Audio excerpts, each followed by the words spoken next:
This is a short demonstration of ZOAPIIO Web-IDE, a new way to build APIs. We will build a simple API that reads all records from an employee table and returns them. We start by importing the structure of the API output, which is available to us in an XSD. We are importing the structure declaration only. Such reusable structures appear under the Types node in our schema. Next, we will add the employee table to our project. The databases are configured with your ZOAPIIO instance. You only need to select the database and the table. Once the table is added, you tell ZOAPIIO to get its structure.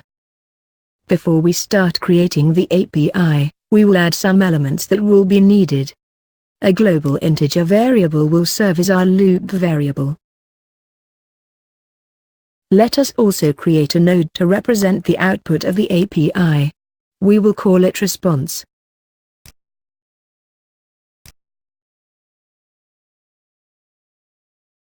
We have already imported the employee structure definition, so we will simply populate it by referencing the same.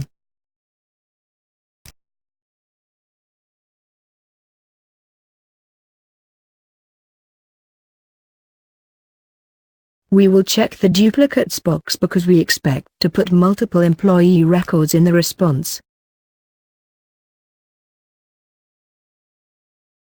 Now can add our API service. Go to the Business Flows section, and add an entry point. The entry point represents a REST endpoint.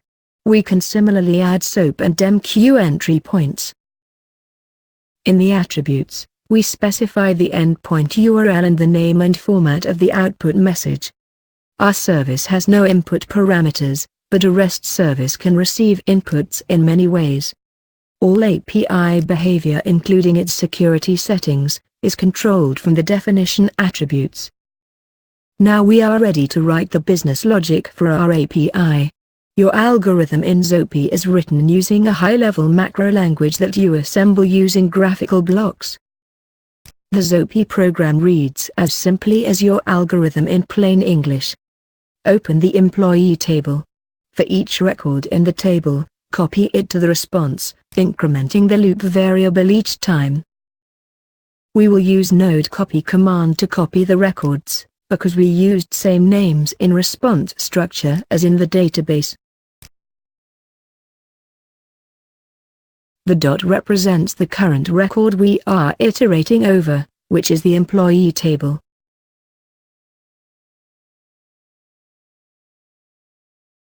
It is a good practice to close the table at the end of the loop, although it is not necessary. In the response structure, we had a slightly different definition for the address field. Node copy command will not copy it, so we will use the compute command to copy it manually. Compute is the most commonly used command in ZOAPIIO and is used for all kinds of computations and assignments. That is all. We are finished with our program. You can see that your program is like the reading of your algorithm, without any technical jargon.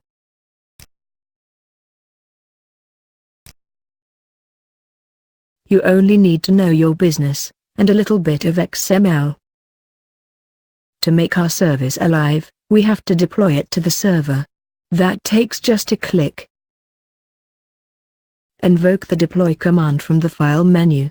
Once deployed, you can point your browser to the service URL and see it in action. We will skip that part here and proceed to look at a more real-life version of the same program to get an idea of other features. You can have third-party service APIs of all types that you can consume in your programs. You can have subroutines, which are reusable pieces of code. You can also have Java functions in your project and use them like routines. If you have your own or third-party XSL programs, you can use them too. ZOAPIIO supports XSL-based transformations. This concludes our demonstration. Thank you for your time.